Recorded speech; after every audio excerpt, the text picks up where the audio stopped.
What is up, guys? Brit Tech here, back with another video, and today I'm going to be showing you guys how to turn on and off background app refresh. So let's get into it. Open up your settings and scroll down to General and select it, and then scroll down to Background App Refresh and select that.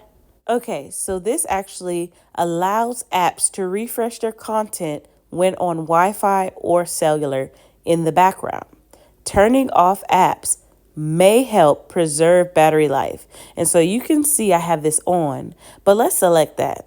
So to turn it off, you just go to the top, select off.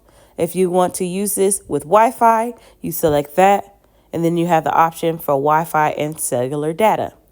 And yeah, that's pretty much it, guys. Hope you enjoyed this video. Don't forget to like, comment, and subscribe, and I'll see you next time. Peace.